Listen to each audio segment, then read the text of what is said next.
പശ്ചിമേഷ്യൻ മേഖലയിൽ വീണ്ടും യുദ്ധഭീതി നിഴലിക്കുന്ന സാഹചര്യത്തിൽ ഇറാൻ സൈന്യം കടുത്ത ആഗോള മുന്നറിയിപ്പുമായി രംഗത്തെത്തിയിരിക്കുന്നു.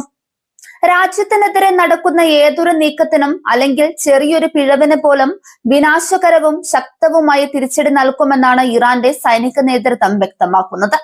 ഇറാന്റെ armed forces chief of staff general Ali Abdullahi പങ്കുവച്ച സന്ദേശത്തിൽ രാജ്യത്തിന്റെ അതിർത്തികൾ സംരക്ഷിക്കാൻ കര, കടൽ, വ്യോമ മേഖലകളിലും ബഹിരാകാശത്തും സൈബർ മേഖലകളിലും സൈന്യം പൂർണ്ണ സജ്ജമാണെന്ന് അറിയിച്ചിട്ടുണ്ട്. അമേരിക്കയുമായുള്ള നയതന്ത്രപരമായ തർക്കങ്ങളും സൈനിക സംഘർഷങ്ങളും രൂക്ഷമായി തുടരുന്നതിനിടയിലാണ് ഈ കടുത്ത നിലപാട് പുറത്തുവരുന്നത്. വാഷിംഗ്ടണും ടെഹ്റാനും തമ്മിലുള്ള സംഘർഷം വർദ്ധിച്ചു വരുന്ന സാഹചര്യത്തിൽ ഗൾഫ് മേഖലയിലെ അയൽ രാജ്യങ്ങൾക്ക് നേരെയാണ് പ്രധാനമായും ഇറാന്റെ വിരൽ ചൂണ്ടുന്നത്.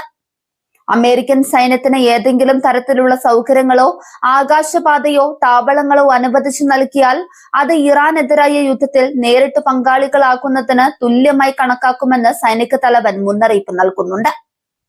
തങ്ങളുടെ വ്യോമാതിർത്തിയും സൈനിക താവളങ്ങളും അമേരിക്കയ്ക്ക് ഇറാനെതിരെ ആക്രമണം നടത്താൻ ഉപയോഗിക്കാൻ നൽകില്ലെന്ന് പല ഗൾഫ് രാജ്യങ്ങളും പരസ്യമായി പ്രഖ്യാപിച്ചിരുന്നു. എന്നാൽ ഈ പ്രഖ്യാപനങ്ങളെ സംശയത്തോടെയാണ് ബീജിംഗും ടെഹ്റാനും കാണുന്നത്. തങ്ങളുടെ നിരീക്ഷണത്തിൽ നിന്ന് ഒന്നും മറച്ചുവെക്കാൻ കഴിയില്ലെന്ന് ഇറാൻ തുറന്നടിക്കുന്നുണ്ട്. മേഖലയിലെ താവളങ്ങളിൽ വൻതോതിൽ അമേരിക്കൻ വ്യോമസേനയുടെ ഇന്ധനം നിറയ്ക്കുന്ന വിമാനങ്ങളും യുദ്ധവിമാനങ്ങളും തമ്പടിച്ചിരിക്കുന്നത് പ്രാദേശിക ഭരണകൂടങ്ങളുടെ അറിവോടെയാണെന്ന് ഇറാൻ വിദേശകാര്യ മന്ത്രാലയ വൃത്തങ്ങൾ ആരോപിക്കുന്നുണ്ട്. അതിനാൽ നിഷ്പക്ഷത അവകാശപ്പെടുന്ന രാജ്യങ്ങൾ കടലാസിലെ പ്രഖ്യാപനങ്ങളിൽ ഒതുങ്ങാതെ പ്രവൃത്തിയിൽ അത് കാണിക്കണമെന്നാണ് ആവശ്യം. ഇതിനിടയിൽ മേഖലയിലെ എണ്ണ വിതരണ ശൃംഖല ലക്ഷ്യമിട്ട് ഇറാൻ ആക്രമണം നടത്തിയേക്കാമെന്ന സ്ഥിരീകരിക്കാത്ത റിപ്പോർട്ടുകളും പുറത്തു വരുന്നുണ്ട്. ഗൾഫ് രാജ്യങ്ങളുടെ പ്രധാന അടിസ്ഥാന സൗകര്യങ്ങളും എണ്ണ ഇടനാഴികളും ഇറാന്റെ മിസൈൽ റേഞ്ചിലാണ് എന്നത് ഭീതി വർദ്ധിപ്പിക്കുന്നു.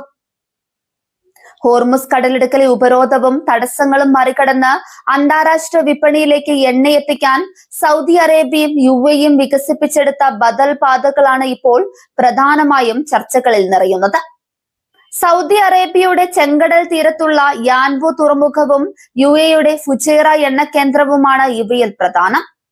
ഹോർമുസ് കടലിടുക്ക് ഒഴിവാക്കി എണ്ണ കയറ്റുമതി ചെയ്യാവുന്ന ഈ തന്ത്രപ്രധാനമായ കേന്ദ്രങ്ങൾ ഇറാന്റെ നിരീക്ഷണത്തിലാണെന്ന വാർത്തകൾ ആഗോള ഊർജ വിപണിയെ കടുത്ത ആശങ്കയിലാഴ്ത്തിയിട്ടുണ്ട്. ഈ കേന്ദ്രങ്ങൾക്ക് നേരെ ഉണ്ടാകുന്ന ഏതൊരു നീക്കവും ആഗോള സാമ്പത്തിക രംഗത്തെ കടുത്ത പ്രതിസന്ധിയിലേക്ക് തള്ളിയിടും. ഗൾഫ് കടലിൽ കാണപ്പെട്ട മിസൈൽ സാന്നിധ്യവും അടിയന്തര മുന്നറിയിപ്പ് സന്ദേശങ്ങളും UAE പ്രതിരോധ മന്ത്രാലയം നിരീക്ഷിച്ചു വരികയാണ്. പശ്ചിമേഷ്യൻ സുരക്ഷ ഉറപ്പാക്കാൻ തങ്ങൾ പൂർണ്ണ സജ്ജമാണെന്ന് UAE വ്യക്തമാക്കുമ്പോഴും ആകാശത്ത് നിഴലിക്കുന്ന യുദ്ധഭീതി ഒഴിഞ്ഞു പോകുന്നില്ല. അമേരിക്കൻ നാവികസേനയുടെ എയർക്രാഫ്റ്റ് കരിയറുകളും യുദ്ധക്കപ്പലുകളും മിഡിൽ ഈസ്റ്റിലേക്ക് വീണ്ടും വിന്യസിക്കപ്പെടുന്നത് സംഘർഷ സാധ്യത ഇരട്ടിയാക്കുന്നുണ്ട്. അമേരിക്കയുടെ സൈനിക സാന്നിധ്യം മേഖലയിൽ സമാധാനം കൊണ്ടുവരുന്നതിന് പകരം സ്ഥിതിഗതികൾ കൂടുതൽ സങ്കീർണമാക്കുകയാണെന്നാണ് ഇറാന്റെ വാദം. ഡിജിറ്റൽ യുദ്ധമുറകളിലും സ്പേസ് സാങ്കേതിക വിദ്യയിലും തങ്ങൾ കൈവരിച്ച ശേഷി മുൻനിർത്തി ഒരേ സമയം പല മേഖലകളിൽ പ്രതിരോധം തീർക്കാൻ കഴിവുണ്ടെന്ന് സൈനിക മേധാവി അബ്ദുല്ലാഹി ഓർമ്മിപ്പിക്കുന്നുണ്ട്.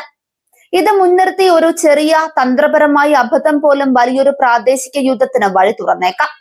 ഇറാനും അമേരിക്കയും തമ്മിലുള്ള ശീതസമരം കടുക്കുമ്പോൾ മധ്യത്തിൽപ്പെടുന്ന ഗൾഫ് രാജ്യങ്ങൾ കടുത്ത നയതന്ത്ര വെല്ലുവിളിയാണ് നേരിടുന്നത്. ആഗോള സഖ്യങ്ങളും പ്രാദേശിക സുരക്ഷയും തമ്മിൽ സന്തുലനം പാലിക്കാൻ അവർ നിർബന്ധിതരാക്കുന്നു.